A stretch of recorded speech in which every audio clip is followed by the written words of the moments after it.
الحمد لله رب العالمين، والصلاة والسلام على خير خلقه محمد المبعوث رحمة للعالمين.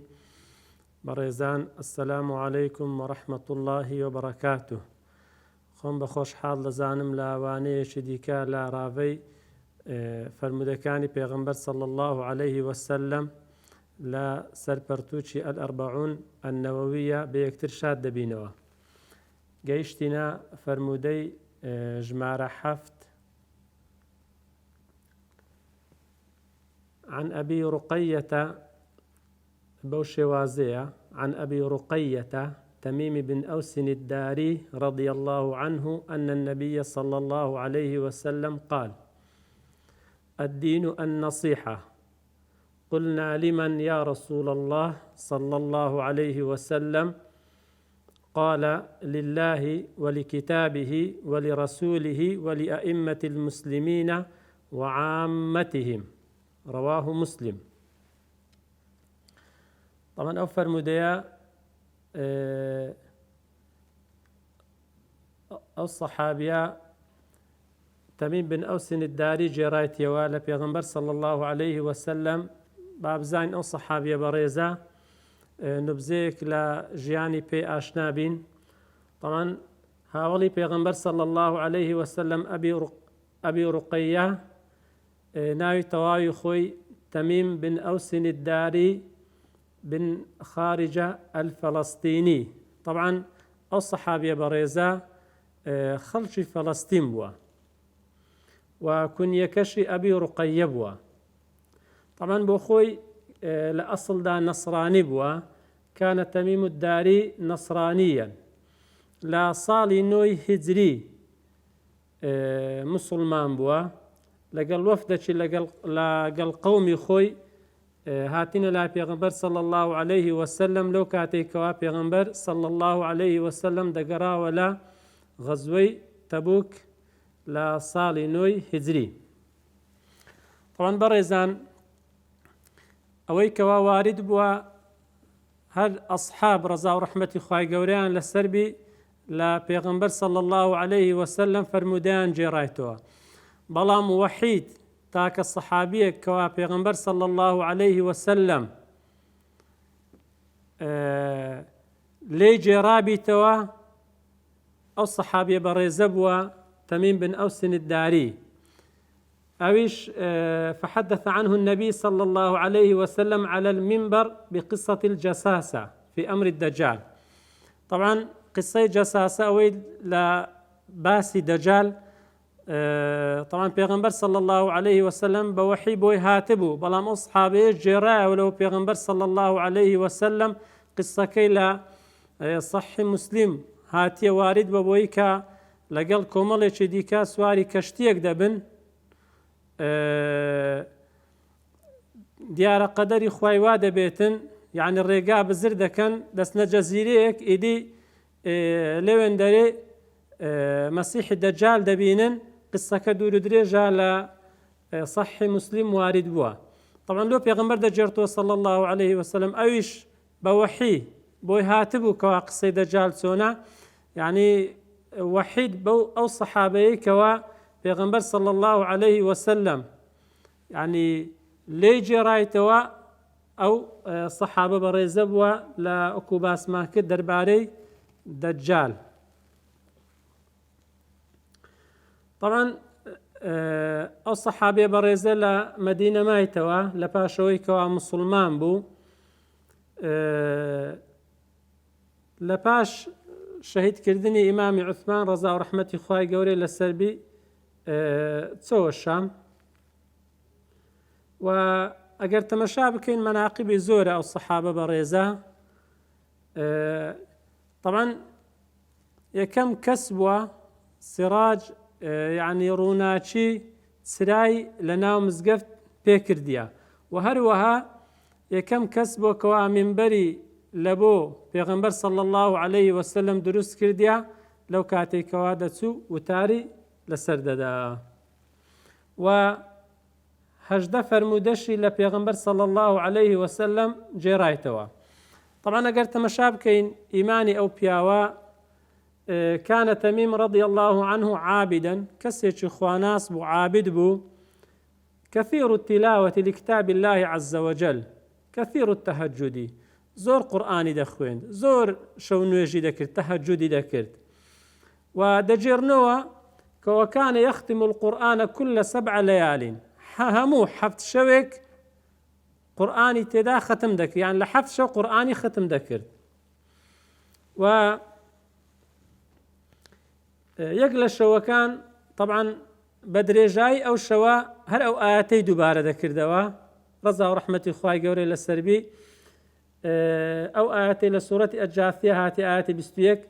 أم حسب الذين اجترحوا السيئات أن نجعلهم كالذين آمنوا وعملوا الصالحات سواء محياهم ومماتهم ساء ما يحكمون يعني هل أو آياتي دوبارة ذكر فجعل يرددها إلى الصباح ويبكي هل أو آياتي دوبارة ذكر تاوكو بياني ولقل خويندني أو آياتش دقريا رضا ورحمة خواهي قوري للسربي عينه الخليفة عمر رضي الله عنه مع أبي بن كعب رضي الله عنه طبعا إمام عمر لقر أبي كري كعب دياري كرد من هردش يعني دياري كرد لبوتسي إماما للتراويح في المسجد النبي صلى الله عليه وسلم هردشي لبو إمامتي لا مزقفتي پیغمبر صلى الله عليه وسلم لبو تراويح كان هردشي دياري كردن با مناوبة بيكوا نوجي تراويح ياندكرد وفاتكشي أو صحابة بريزا طبعا لمدينة ما وكو باس ما كرهتا وفاتي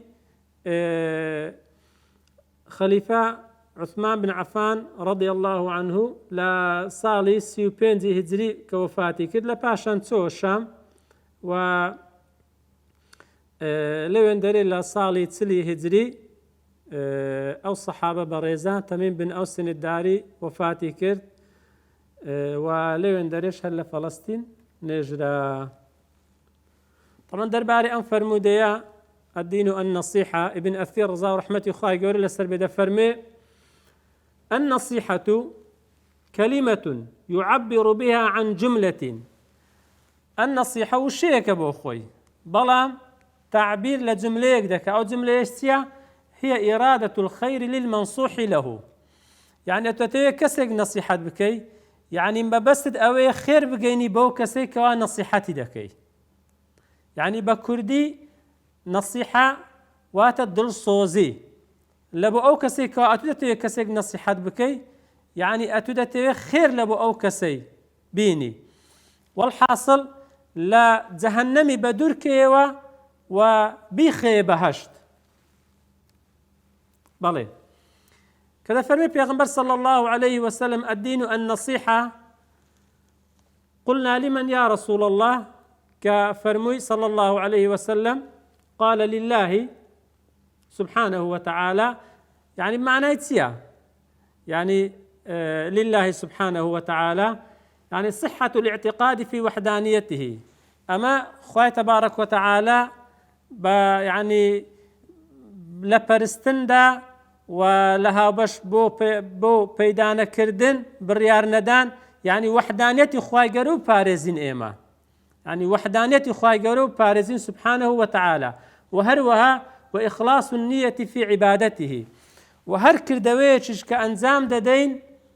ما بس من أو بيتن كواتن ها خواه گرو سبحانه وتعالى يعني لعبادة إخلاص من هبي لن يتكان من يعني هرتي أنزام ددين لبو خواهي قوربي لبناي خواهي قوربي سبحانه وتعالى أديو أما النصيحة لكتابه معنى يتسيا أما بس بقرآن فتكون بالإيمان به أو يك إيمان من بيها به وهروها بتلاوته بخوانينوا وتدبر آياته وهروها تيدا راب مينين والاتعاظ بمواعظه والوقوف عند حدوده يعني درس ورقرين لموعظة كان وهروها لحد كانش شوينك أمري تدابو إما تسليم بين بامتثال أوامره واجتناب نواهيه يعني أويك أمر ما بيدك بجوريت وأنا أنزام بين أويك نهي ما لدك يعني بلين خمان اللي بدور بقرين أو يعني أوي النصيحة لكتابه سبحانه وتعالى. أدي أما النصيحة لرسوله صلى الله عليه وسلم معناه تيا ابن رجب رضا ورحمة إخوائي يقول لسر بدا فرمي والنصيحة لرسوله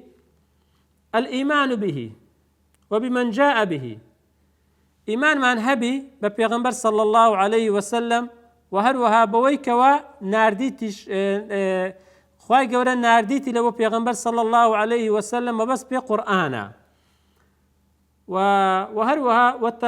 بلين توقيره وتبجيله والتمسك بطاعته وهروها بيغمبر صلى الله عليه وسلم بقورة بزانين و بلين إطاعي بكين جيرالي بيغمبر بكين صلى الله عليه وسلم وهروها سنة كان الزندو بكينوا و أو كسمان خوش نوي كوا بيغمبري خوش نوي صلى الله عليه وسلم ودوستاتي لقل أو كسانة بكين أو كسانة ما خوش بأوانيك بيغمبر صلى الله عليه وسلم بيغمبر يان خوش دي صلى الله عليه وسلم وهروها خومان برازنينو بأخلاقي أو بيغمبر صلى الله عليه وسلم وبآداب كاني و آل بيتي بيغمبرش ما صلى الله عليه وسلم خوش به وصحابة كانش رضا ورحمة إخوائي قوريان لسربي آنش ما خوش به أويا والنصيحة لرسوله. أما النصيحة أئمة المسلمين يعني دا صلاة داران مسلمانان ما بس بيتيا إمام النووي رضا ورحمة إخوائي قوريان لسربي دا فرمي معاونتهم على الحق يعني دلسوزي لبود صلاة داري مسلمان ما بس بيتسي أويكا يارمتي دري بي لبو حق لبو سركوتني حق وتنبيههم وتذكيرهم برفق ولطف وهروها بآقاي بنيوا لوش تعنيك ولي غفلت بو بآقابوا وهروها لجير دا صلاتي درنسين مگر لكاتك دا كوا كفريشي آشكراي هبو أو هموي لجير أو ونصيحة لأئمة المسلمين أو بغين إمام النووي رضا رحمة إخوائي يقول لسر بدا فرم بوشي وازيا أدين الصحة لبو عامي مسلمانان إما دبيت سون بين برانبر همو مسلمانان بوشي وازي تكون بتعريفهم بأوامر الله ورسوله وبشرائع الدين يعني آشناهم بكين بشريعة الإسلام وبالعمل على ما فيه نفعهم وصلاحهم يعني أويك وسودي هي لبويان يعني أويك وسودي هي لبويان أوانيان بي آشنا بكين ودور خصنوي زرر ليان و إنسان والحاصل پروش بي دلسوز بي لبو مسلمانان بقشتي بويكوا بتوي لجهنم بدور بن وهروها لبهشت نزيق بنو بيان خينا ناو بهشت برزان يعني أو خالة زور قرنقا أما أقر بمعنوي كسك نصيحت بكين مسلمانك نصيحت بكين يعني پێویستە بە تەنیا نەسیحەتی بکەین ینی بەڕێزان خوشکان برایان ئەو خاڵە زۆر گرنگە یعنی پێویستە بە تەنیا نەسیحەتیان بکەین ئەگەر لەناو جەماعاتێک لەناو کۆمەڵێک نەسیحەتت کرد ئەو وا بزانەکەوە ئەو کەسەت شکاندیتەوە بەڵام ئەگەر بە تەنیا بوو ئەوە نەسیحەتە بەڕێزان یعنی ئەو خاڵەش زۆر گرنگە یعنی ئەوەی کەوە مەنسوح لەو ئەوەی کە ئەتوو نەسیحەتی دەکەی يعني واتي بقى كوا أتو بروشيوي هروكو هود عليه السلام لبو قومكي تدفرمي وأبلغكم رسالات ربي وأنا لكم أبلغكم رسالات ربي وأنا لكم ناصح أمين دفرمي أمن لبو إيوا يعني ناصحش أمين يعني دڵسۆزم لە بۆ ئێوە و هەروەها دەستپاچیشم ئەوە زۆر میهمە بەڕێزان، یعنی ئەوەی بەرامبەر دوا تێبگاکەوە ئەتوو پەرۆشیوی نەوەکو خوانەکە، ینی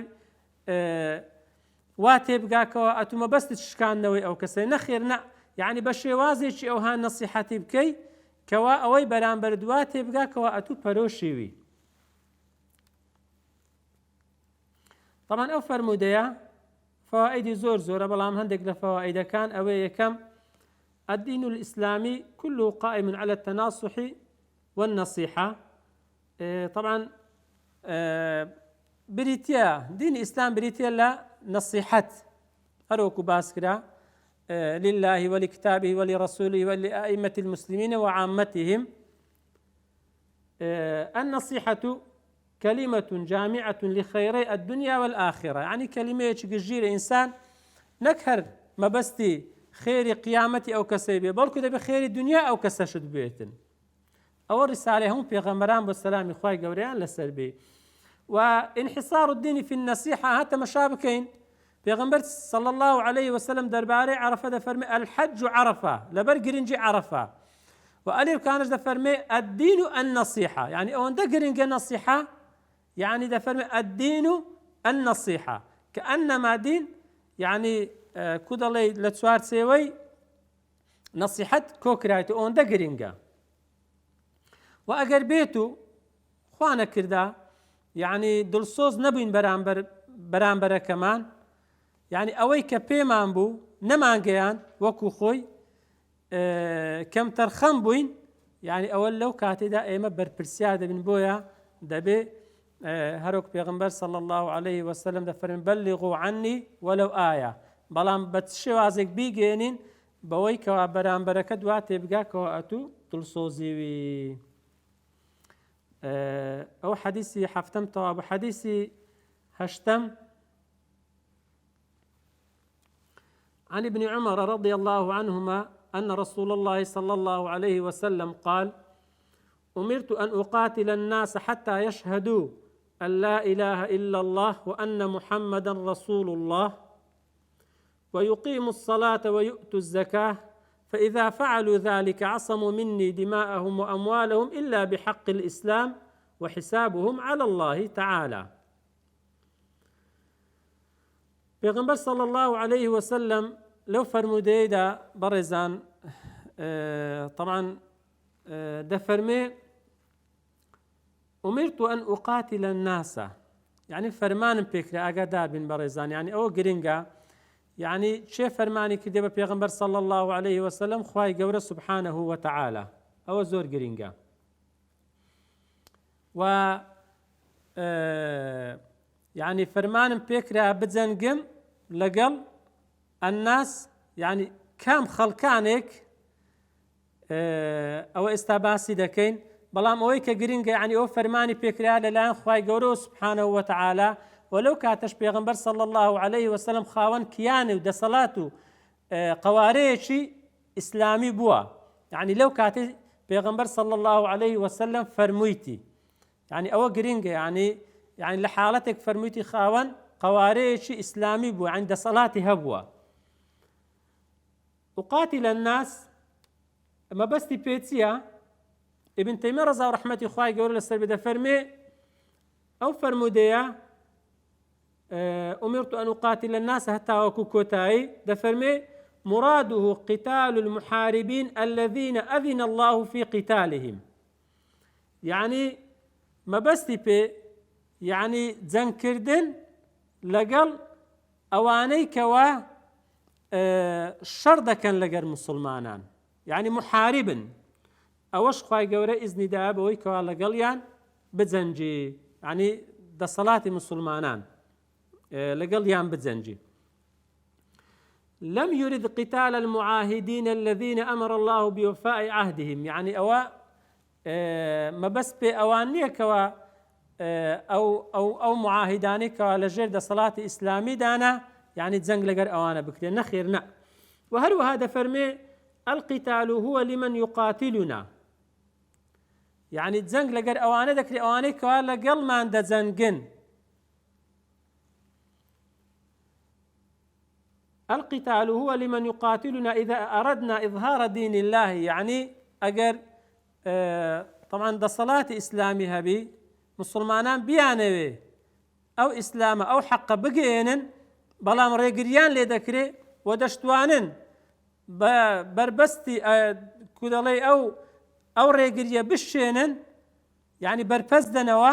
ئەو لەو کاتەی دروستە لەگەریان بجەنگێن هەروەکو خوای گەورە دەفەرمێ وقاتلوا في سبيل الله الذين يقاتلونكم ولا تعتدوا إن الله لا يحب المعتدين يعني بجەنگن لە پێناوی خوای گەورە لەگەڵ ئەوانەی کەوا لەگەڵتان دەجەنگن بەڵام تەجاوز مەکەن خوای گەورە تەجاوزکارانی خۆش ناوێ ئەوەش لە مجموعی فتاوی ابن تەیمیە هاتە ڕەزا و ڕەحمەتی خوای گەورەی لەسەر بێ و هەروەها پێغەمبەر صلی الله عليه وسلم ئاگادارمان دەکاتەوە لەوەی کەوا ئەزیەتی معاهد نەدەین معاهد چییە پێغەمبەر دەفەرمێ صلی الله عليه وسلم لە حەدیثێکدا عەبدوڵای کوڕی عەمری کوڕی عاس دەجێرتەوە دەفەرمێ من قتل نفسا معاهدا لم يرح رائحة الجنة يعني کەسێک لەژێر دەسەڵاتی ئیسلامی لەژێر دەسەڵاتی ئیسلامیدا بوو و معاهدەی هەبوو لەگەر مسلمانان يعني نابێ بکوژرێ ئەگەر کەسێک معاهدێکی کوشت ئەوە پێغەمبەر دەفەرمێ صلی الله عليه وسلم بۆنی بەهەشت ناکە بۆنی بەهەشت ناکە وإن ريحها ليوجد من مسيرة 40 عاما يعني بۆنی بەهەشتیش 40 ساڵ دەڕوا يعني کەسێک معاهدێکی کوشت کەوا کەسێک يعني غێر مسلمانە لەژێر دەسەڵاتی مسلماناندا بوو بەڵام ئەمانی وەرگرت بوو کەسێک بیکوژی پێغەمبەر دەفەرمێ صلی الله عليه وسلم ئەو کەسە بۆنی بەهەشت ناکە بۆنی بەهەشتیش 40 ساڵە ڕێگا دەڕواتن بەڵێ بەڕێزان دەفەرمێ حتى يشهد أن لا إله إلا الله وأن محمدا رسول الله أتاوكو شاهد بوحدانية خوای گەورە سبحانه وتعالى هو پیغمبراتی پیغمبر صلى الله عليه وسلم ونوێژ دەکا ويقيم الصلاة ويؤتوا الزكاة وهروها زكاة مال و نوێژ دەکەن و زەکاتیش دەدەن ودەفەرمێ فإذا فعلوا ذلك ئەگەر بێت و ئەوانەیان ئەنجامدا يعني كلمة شهادة وهروها إقرار يعني بوحدانية پیغمبر صلى الله عليه وسلم نوێژیان کردو زكاتیان دا عصموا مني دماءهم وأموالهم إلا بحق الإسلام دەفەرمێ پیغمبر صلى الله عليه وسلم پارێزراو دەبی هەم خوێنیان هەم ماڵیشیان لەسەر من مەگەر بە حەقی ئیسلام نەبێت بە حەد و حدود مثلا کەسێکی بەناحەق کوشتێ لە حکمی ئیسلام ئەگەر دەسەڵاتی ئیسلام هەبیتن کەسێکی بەناحەق کوشتبی ئەو کەسە قیساسی لێ دەردەکرێت دەکوژرێتەوە وحسابهم على الله تعالى معنای چییە یعنی ئەوەی کەوا بەڕواڵەت مسلمانە خۆی بە ئیسلام نیشان دەدا بەڵام لە ناخداوانی وەکو منافقەکان ئەو حکم بە زاهر دەکرێت بەڵام حسابەکەی ئەوە لەلایەن خوای گەورەی سبحانه وتعالى کەوا لە ناخدا ئەو کەسە ڕاستنە چکە منافق وایە دووڕوە لە زاهردا خۆی نەوعێک نیشان دەدا بەڵام لە باتیندا بۆ شێوازەی نییە طبعا ئەوەش قاعدەیەکی فقهی لەسەر بیناکرایە التەکلیف ئەو قاعدەیە گرنگە بەڕێزان قاعدەیەکی فقهیە التەکلیف بالبلاغ لا بالنتائج والحساب تەکلیف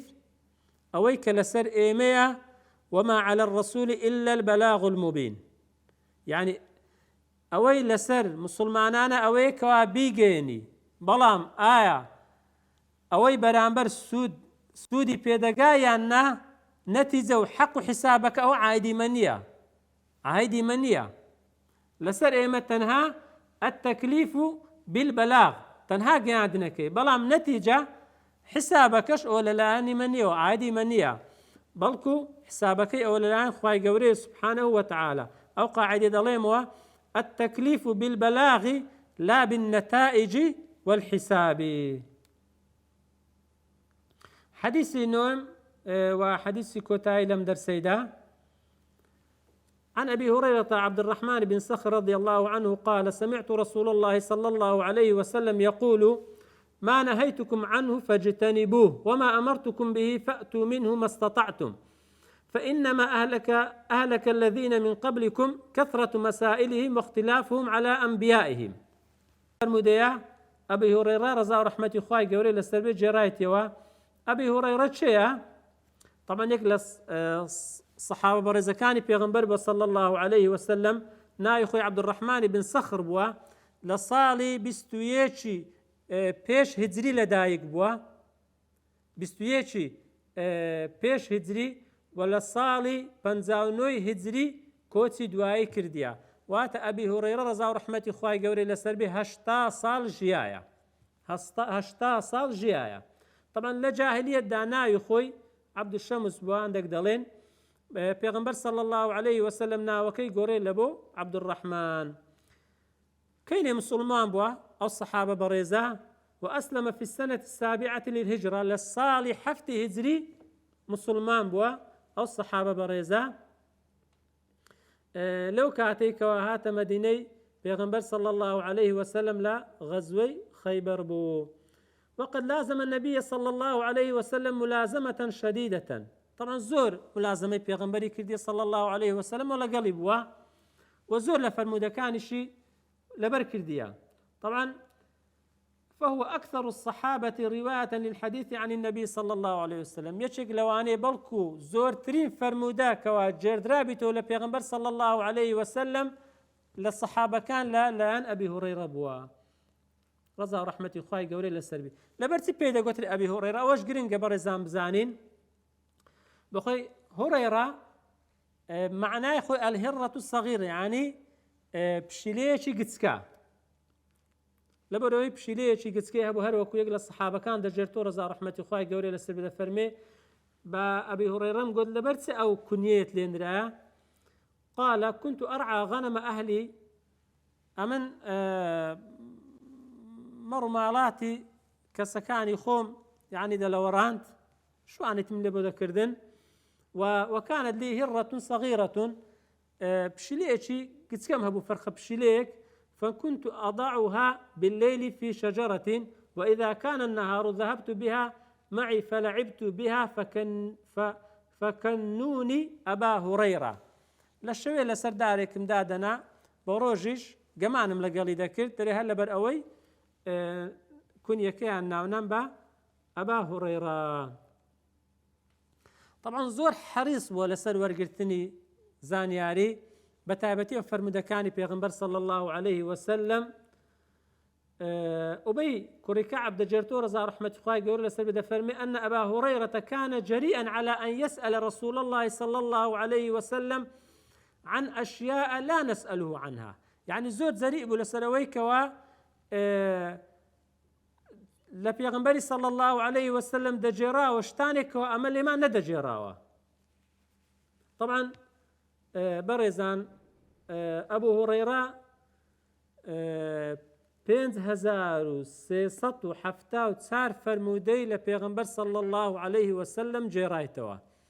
5374 فرمودا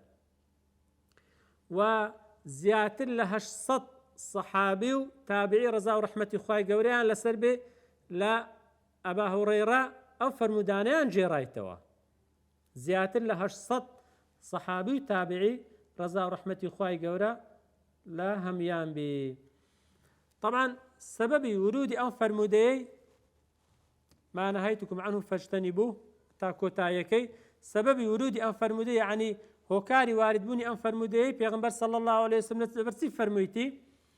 إمام مسلم وما دجرته هلا فرمودي كوا أبي هريرة رضا ورحمة الله قوري لسربي الرواية كده فرمي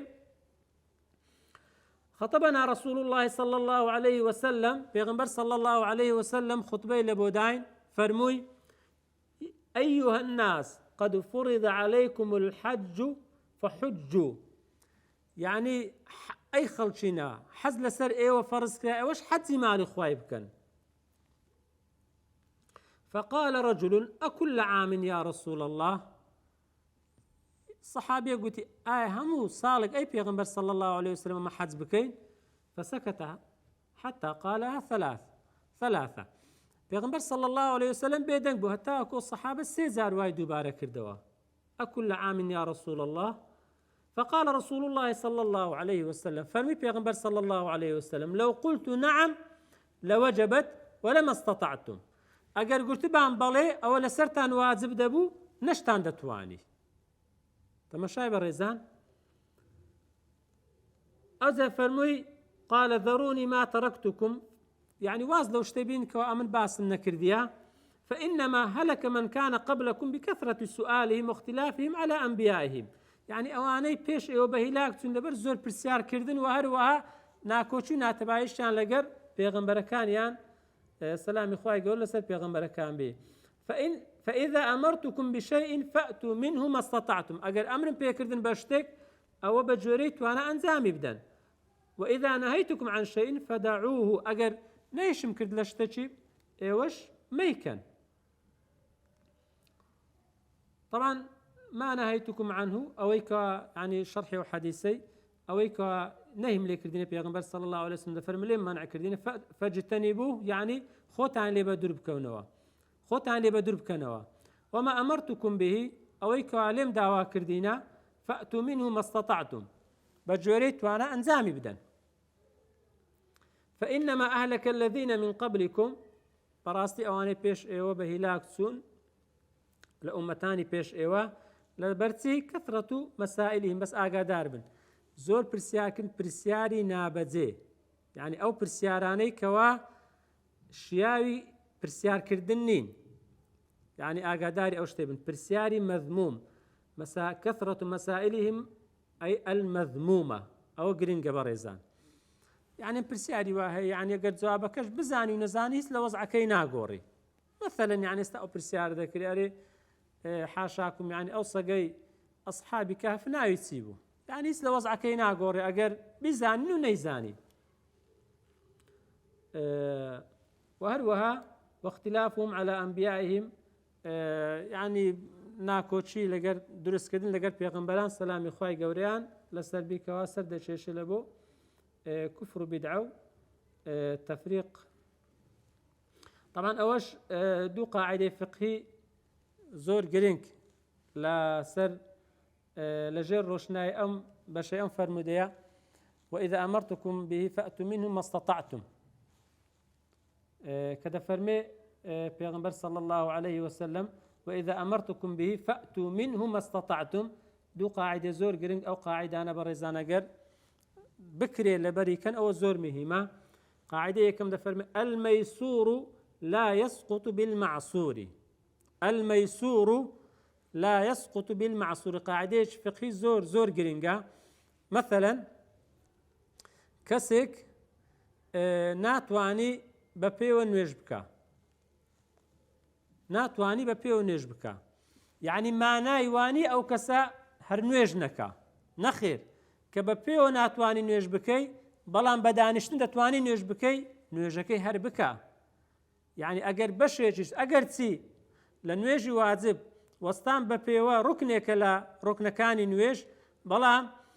کە ناتوانی بە پێوە نوێژ بکەی مانای وانییە کە هەر نوێژەکە نەکەیتەوە، نەخێر نە، بەڵکو جزئێکت پێ ناکرێ بەڵام ئەو بەشانەی کەوا پێ دەکرێت ئەوی هەر بکە. ئەوە گرنگە بەڕێزان کە بە پێوە ناتوانی بە دانیشتن بکە، کە بە دانیشتن ناتوانی بە پاردانەوە، ئەگەر نابەس بە ئیشارەتیش ئەوە هەر دەبێ بیکە، یعنی کە جزئێک ناتوانی مانای ئەوە نییە کەوا واز لە کولەکەی بینی. المەیسور لا يسقط بالمعصور. وأو قاعدة گرنگە الواجبات تسقط بالعجز. هر لجر روشناي أم بشيم فرموديا، يعني واجبات أجر كسر نيتواني أنزام بدا أو بلين ريجا بيدراوا رخصة دراوا بويكوا نيكي مثلا وكو باسمان كد هر أو نموني بيجدا أتو ناتواني ببيو نيج بكي أو ريت بيدرا أجر تسي ركني تشا لنويج واجب كان دا واجبش ركني تشا دەتوانی بە دانیشتن نوێژ بکەی. لە فەوائیدەکانی ئەم فەرموودەیە هەر بە چەند فائیدەیەکمان دیاری کردیا. یەکەم وجوب فعل ما أمر الله به والكف عما نهى عنه، يعني ئەوەی کە خوای گەورە ئەمری پێکردینە ئەنجامی بدەن بە جۆرەی توانامان، و هەروەها ئەوەی کەوا نەهیشی لێکردینە ئەوە خۆمان لێ بە دوور بگرین. أنه لا يجب على الإنسان أكثر ما يستطيع، يعني واجب نییە لەسەر ئینسان لە حاڵەتێکەوە لە توانای دانەبی، بەڵکو ئەوە لەسەر دوازب ئەوەی کە لە توانە اقتداری ئینساندا هەیە. الامتثال لا يحصل إلا بترك جميع المنهيات، يعني أوش جرينج برزان، يعني أما تون كو يعني أوها ما كردي أويك أخواي جوردي بويك أويك نهي لي كرديا